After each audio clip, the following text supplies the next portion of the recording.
with Japanese, I think part of my love of the language is just how it's endlessly complex and profound. And I think that, just to give one example, and something that doesn't exist in English or perhaps in many other languages, is what they call a teji, where you can take a character that wouldn't usually be used in a, for example, in a verb, but you want to make a very nuanced point, and you can use that character to make that point.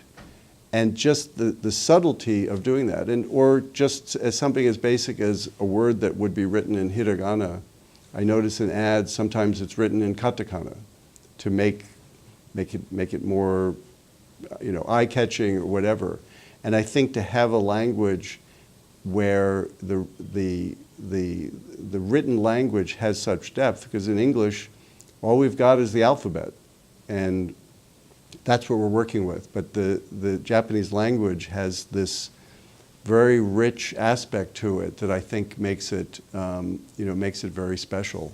And I think in each language there are elements that are very special. For example, in Azerbaijani is a Turkic language. But because of the history of this country, there are many words from Persian, from Arabic, from Russian, and of course, Turkic words. And they're all part of the tapestry of this language. And in a way, it's a living map of this culture. And I think with each language, you find that, that discovery of something that you can only see if you're speaking in that language.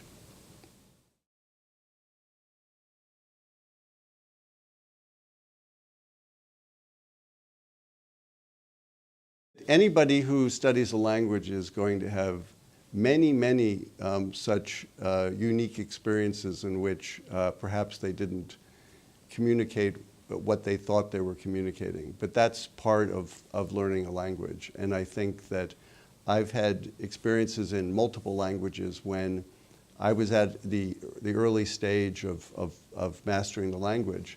But I always take the approach of trying to communicate as fully as possible, even if I'm not quite sure at that level whether I'm, have everything mastered.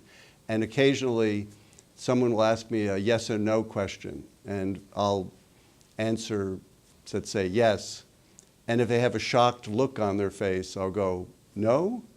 So I think that, but that's part of what language learning is all about. And when people ask me about learning languages, I always say that everyone starts from zero, and there's no way around that. And that's really the fun of the language. And when I learned Ukrainian, which is a very beautiful language, and a Slavic language, and I'd never studied a Slavic language before, I literally opened the textbook and I didn't even know how to say yes and no. And to look there written, the words yes or no, I looked and I felt, this is the beginning of a journey. And at the end of this, I will master this language. But it just starts with learning how to say yes and how to say no. But I really encourage people who are learning languages to not hesitate to speak, and making mistakes is fine. That's the only way to progress.